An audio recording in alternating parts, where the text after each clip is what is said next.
Formula One is welcoming a new team to the grid. They come in to win at all costs. There is a lineup of young Americans that have potential. He is super hungry to come back to Formula One for the right project. Well, hello and welcome to our chat, All Things Cadillac, where we are talking about, would you believe, all things Cadillac. Now, it has been kind of breaking news over the course of this season that Formula One is welcoming a new team to the grid in 2026.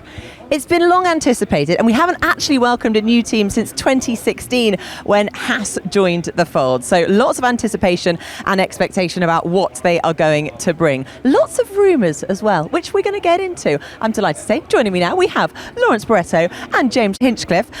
Guys, welcome. It is super exciting for F1 that Cadillac are joining, but there's also expectation, anticipation on what they're going to bring. Lawrence, kick us off, because Cadillac at the moment, they race in WEC, they race in IMSA, they're joining F1. Who is going to be leading the charge? So we've got the TWG Motorsport Group. They're led by Dan Towris, and they're working very closely with General Motors. And I think that's the story here, that they're bringing a massive automotive manufacturer into Formula One to compete with the likes of McLaren and Ferrari and the real big names within this sport. And I think when GM do something, and Hinch will be able to talk about this as well, they want to win. They come in to win at all costs, but they also understand that Formula One is a very difficult sport, it's cyclical, and it will take time. So I think they are, for now, accepting the big challenge, but understanding the overarching goal is to come into the sport to win eventually. Yeah, I don't think there's any misconceptions about how big a task this really is. You know, Formula One is so competitive right now. The technology in these cars has advanced so much over the last kind of 15 years. It is nearly impossible to just jump in and be competitive right away. I say that, the last team to do it, Haas scored points on their debut, very impressive. I don't know if that's necessarily the goal for Cadillac, but GM, with the Cadillac brand especially, they've got one goal, and that is to win. Long term, that is going to be the goal of this organization. They're not coming in to fill the field. They're coming in here to bring value to this championship from a commercial aspect, but also to be competitive on the racetrack. Yeah, I mean, they've already completed the first hurdle, which is actually getting into the paddock, because that was not an easy feat. So you can obviously see they are very determined to then bring home some results as well. Let's talk Graham Loudon. He is going to be the team principal, leading the charge there. He's obviously got past history in Formula One at Virgin and Marussia, but has been out of the F1 paddock for a while. I think as a baseline, I think this shows that Cadillac and General Motors are being very pragmatic about it. They are bringing names who know how Formula One works. Graham Loudon, like you said, has had this experience with Marussia Manor. He knows how to bring a team into the sport. He's seen what it takes, how difficult it can be at times. He's also been in the paddock with Guan Yu Zhou as his management. So in the last 3 years, he's been around. He's seen how this sport has evolved. So I think that TWG Motorsports, Cadillac, General Motors can really tap into that experience and understand what kind of job they've got ahead of them. And on his sort of the sidekicks, I suppose, on the technical side, we've got Nick Chester and Pat Simmons, again, both very experienced when it comes to Formula One. Yeah, again, I think when you're starting a team from scratch, the more you can rely on experienced people that have been around this paddock a long time. I mean, Pat Simmons, how long has he been involved in F1 on the team side, on the series? Yeah, decades, on the series side as well. So hires like that are huge for this team.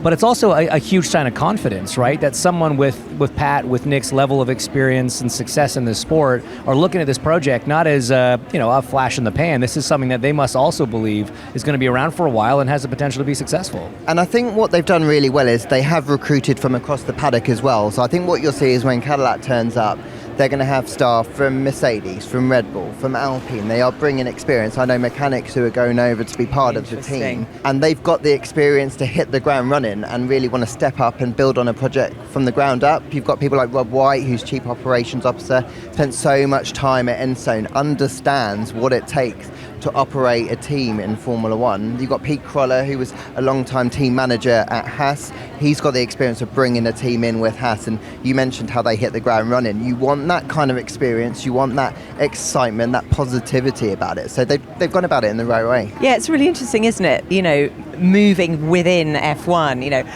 looking at Cadillac from, if you are moving from like a Mercedes, for example, is it the fact that you're just intrigued, you want to get involved, be part of something from the very beginning? Because it's quite unusual to actually really create the future for a team if you're there at the very start of things. Yeah, to have the chance to build something from the ground up is incredibly rare in Formula One. To have a backer like General Motors who are going to pump the finance in to do the project properly is even rarer. So I think to have that opportunity, there's a ton of people, really experienced, clever people in this paddock, to have the opportunity to go and try something new and maybe step up in their own careers as well is a huge thing. And the other thing to remember is, GM is not new to motorsports. Mm-hmm. They've got a very wide motorsports net. There could be people that they can bring in from outside the sport. So there's a really nice mix between TWG Motorsport, who have teams in IndyCar, FE, NASCAR, and then you've got, GM's very, very wide breadth of not just racing, just automotive, right? When you're building your own power unit, you're going to pull in people from the automotive side as well. So between TWG and between Cadillac or GM, there's a massive amount of resource and human resource that they can tap into outside of the F1 paddock. So again, huge undertaking, but they're positioned very well to kind of hit the ground running. Do you think it's going to play to their advantage or disadvantage that they're coming at a time where the rules and regulations have been completely changed? You're ripping up the past history and all starting from a blank sheet of paper in a way. So I suppose you're not starting on the back foot by too much. No, I think it will help. There's no easy time to join Formula One because whether you join within a regulation cycle or a new one, there are massive tasks on both sides. I think they've obviously had the benefit of no wind tunnel and CFD testing restrictions because as a new team, until a few months into next year, they were free of that. But then the other side of it is they've got no database of data, so they are literally starting from scratch. So little things like they had to wait until they signed the deal to get Pirelli 60% wind tunnel testing tyres. Wow. It's little things like that when you add them all together, that's quite a lot of details that you need to get together. And it's not even just a new car they've got to design. They're literally building a team. They're building factories. They're building the personnel. So while everyone in 2026 has this Herculean task of coming up with new power units and new chassis regs, they're also building buildings and the personnel around it. So it's a monumental undertaking. Oh, I cannot wait to see how it all unfolds. And talk us through the use of the Ferrari power unit and what other parts are they going to be using? So it makes a lot of sense, I think, when a new team comes in to build partnerships. Haas did it in an extreme but legal way, which was to take as many parts as you can from another provider. Cadillac aren't doing that because I think the long-term goal is they have 4 factories. So they've got Silverstone, they've got Fishers in Indiana, they've got North Carolina and Michigan. Their ambition is that they will do everything in-house, but you obviously can't do that from the ground up. You've got to build these facilities, you've got to recruit the people. So they'll be doing a lot of outsourcing. To James's point earlier, they've got a lot of motorsport experience, so they will know a lot of the companies and the personnel to go to. So but with the Ferrari power unit, they are kind of going to have a bit of grunt in the back of the car where they know that Ferrari have delivered. They've got experience building a power unit. The reality is Mercedes and Ferrari are probably going to be the best power units last year because of the breadth of experience that they've got having developed power units. So I think for Cadillac to come in with that one key strength to start with, I think will be significant. Yeah, you see, you're in agreement there, James. Yeah, he kind of nailed it. Because of how extensive this car overhaul is from the chassis side, not really having to be responsible for the engine side as well. And again, knowing that you're going with such a proven power unit supplier in Ferrari is going to be huge for them. And it does give them time, of course, to build their own engine, which is their ambition as well. We don't know when the regulations or how they're going to evolve going forward, but at least that gives them a bit more of a run-up to kind of learn about this technology, because we saw with Honda, even though they started several years before they came into the sport with McLaren, how hard was it to hit the ground running? And you might know, I'm not sure if I know this for sure, but I imagine with the partnership with Ferraris, maybe some TPC testing comes along with that, so they can get their team operating a car, their drivers, whoever they end up being, in a car, working together before, obviously, we get to the first test with the new car. So there's a lot of benefits to that relationship. You might be wondering, there is one thing we're missing. We've got the car, we've got the team. Where are the drivers? Let's discuss drivers. I'm going to throw names into the hat, and I want you to debate, discuss, maybe even argue at times. So we're going to kick off with Sergio Perez. 285 Grand Prix under his belt, 6 race wins and runner-up in the Drivers' Championship. Can they look anywhere else? No, I think you start there for sure. I think when you have a team where so much is new, the more experience you can build into the team from the get-go, the better. So you mentioned the stats. He's been part of one of the most successful organizations of the last decade.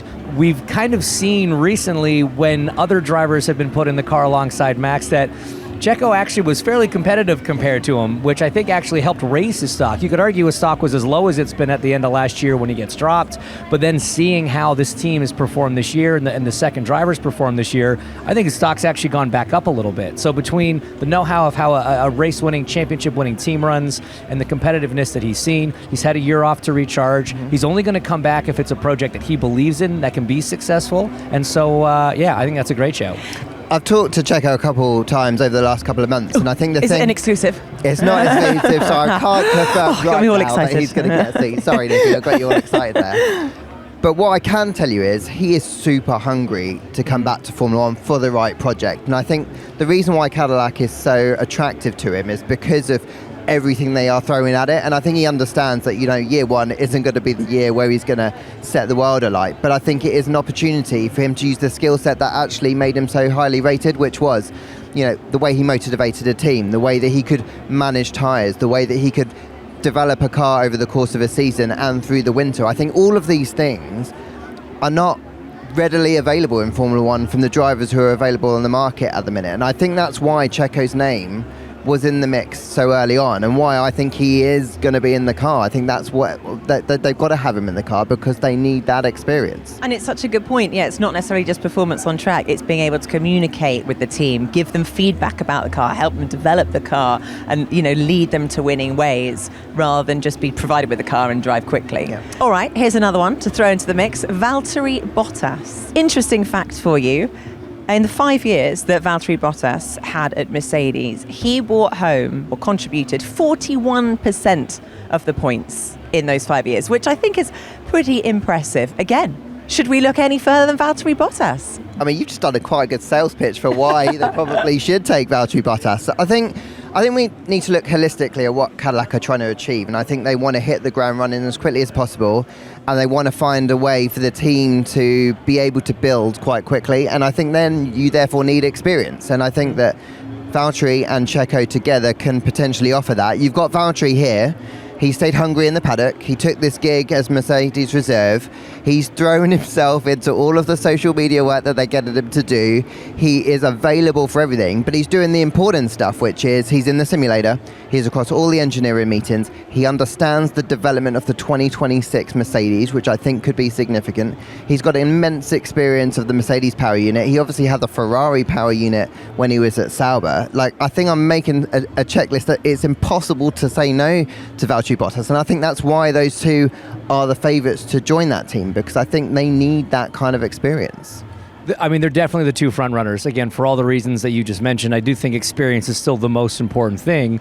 But you never know. Maybe terms don't come, they don't come to agreement on certain things. Maybe Cadillac wants to go with one veteran and one less experienced driver, one rookie maybe. So who are some of the other options, right? You're looking at people like Felipe Drugovich, who's been sitting on the sidelines for, in my opinion, far too long for a driver of that talent, but also a little unproven. Hasn't really raced a full season since 2022. Is that too big a risk? Is that a problem? It's interesting because, he was the F2 champion and then hasn't been racing in single-seaters since 2022. So he's had some time out of the car, but ultimately, always a champion, right? Is he going to get back in the seat? It all comes back and suddenly you can produce results. Does it matter that he's been out for a couple of seasons? I mean, it's not ideal. I remember when Oscar was trying to get into a car when he just got promoted, just sitting on the sidelines for 1 year was irritating for him. Yeah. But equally, I think that it doesn't hold him back. To your point, I think the talent remains there. Critically, he's been very embedded within the Aston Martin program. I think a lot of the discussion points we were talking about through this is that he's been in the simulator. We've got to talk about what the advantages are that a driver will bring to Cadillac. And I think being part of the simulator, tapping into Adrian Newey at Aston Martin, it's these little details that might be really quite appealing to Cadillac, I think, going forward. You did touch upon Zhou Guanyu earlier. He's obviously the Ferrari reserve driver at the moment. Do you think that's an area of interest as well? I think when we were first talking about names, Joe was actually bang up there with Valtteri and Sergio as a real potential, in large part because he was managed by Graham Loudon. So Graham knows better than anybody how good Joe is. He will have seen what he went through at Sauber. He will have understood the problems and the issues that he would have had, and maybe why his full potential wasn't shown out in the results out on track. But that seems to have faded in recent times, and he's done his best. He is here at a lot of the races with Ferrari in the reserve role, but his name seems to have faded for reasons I can't quite explain at the minute. I'm going to throw another one in the mix. Mick Schumacher, potential big name in Formula One. You know, obviously he's done his 2 seasons. They weren't the best. I think he's probably, as a driver, grown since then. You know, he went on to that Mercedes reserve role, learned, I imagine, an awful lot in that position. I mean, it's exactly what Valtteri's doing now, so there's something to that position. Then he went back to full-time racing, which I do think is important. I think it's important to stay racing sharp. So it's not an unappealing option if the two more. I'm always going to default to the 2 most experienced guys if I'm in charge of this program. But if for whatever reason one of those 2 doesn't work out, then yeah, it's one to seriously consider, because again, natural speed was there. I think it took. Maybe if you look at his junior career, it always took him kind of a year and a half to really get up to speed with a car. We saw a little bit of that with Haas. It wasn't quite enough for him to retain that ride. But if he had a long-term project, something he could start, fresh with, and you knew that you had the runway to really learn, they're going to most likely not be battling for points first time out. So there's maybe a little bit less pressure on it. It could be an environment where he could excel. And I think he's doing what he can to try and get himself in the mix. So he's trying to spend a lot of time talking to the General Motors executives. He's obviously at Alpine racing in the World Endurance Championship, so he's trying to stay sharp on that sort of side of things. But I'm kind of defaulting to what Hinch said, that I think they want experience, and I think that's why you can't beat all of those Grand Prix that Checo and Valtteri have built up over time. You can't kind of fake the team bonds that they've got, the feedback that they can give, the way that they actually can hit the ground running. But also, they are both super hungry, and I just don't think you can underestimate a racing driver who is desperate to show that they've still got it, because I think both of them left Formula One with unfinished business. They probably don't like that term, but I think that's the reality, isn't it? Not on their the right? I mean, every driver, the real career goal for any driver, wins and championships are great, but there's so many things outside of your control that affect those numbers. Just ask Nico Hülkenberg, right? Yeah. I think one of the strongest things a driver can do, one of the best goals you can have, is to leave the sport on your own terms. Neither one of them have done that yet, and I think they both want to prove they can do that. Well, I'm going to throw this one in the mix. Wouldn't it be great for the American team to have an American driver? What about Colton Herta? We've heard his name in the mix, racing for Indy. Andrea Stella, I think, has mentioned him as being a one to watch in this sport. It would be a nice story. I don't know if it'll bring home the results, but I like a good story. It would be, and I think one day it will be. I think absolutely an American driver is the goal for this team, but also performing at the highest level has to be, goal number one. And there's no American driver yet that can jump in tomorrow and I think produce the same results as someone with that much F1 experience. But Colton had a very successful test with McLaren. He was being pursued by AlphaTauri. There's clearly a talent there. You look at a guy like Kyle Kirkwood, who's kind of been leading Colton Herta in the IndyCar series. Both drivers already under the TWG umbrella, so they're sort of in the family. You've got Jack Crawford in F2. So there is a lineup of young Americans that have potential. It's not going to be for 2026, but eventually I think we're going to see an American in that seat. And I think that is the point about this project, that we've talked about wanting or suggesting that Valtteri and Sergio are going to be in the team for next season and maybe a couple of years. But I think that's why the other names we've talked about, it's a long-term thing. So I think that in 2 or 3 years' time, if Mick, say, doesn't get the seat, for example, or Jack Crawford or Felipe Drugovich, joining the project for now as a reserve would still be a really intelligent thing to do, because this team could be going places. They're investing hard, and who knows what's going to happen in a year, 2 years. We've seen in Formula One, you can't complete a season for sure. So it makes sense for these guys to join that operation, even if they don't get in from the very beginning.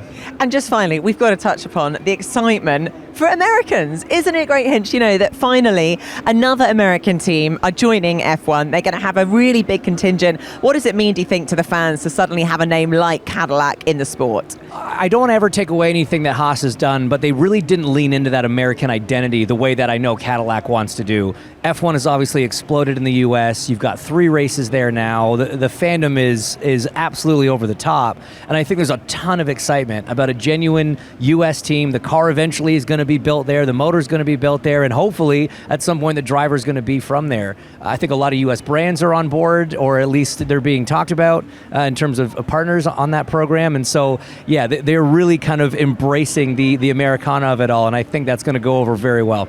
Love it. Love it. Thank you so much, guys. Now, It wasn't quite enough debate as I was hoping, but in a way, I'm glad you are both agreeing. So we've basically confirmed what the team is at Cadillac. No, I am joking. But once it is confirmed, I can guarantee these two will be the first to know. So do stay tuned on F1 TV. We will be bringing you all the news with the lineup at Cadillac as soon as we hear. Thanks for watching.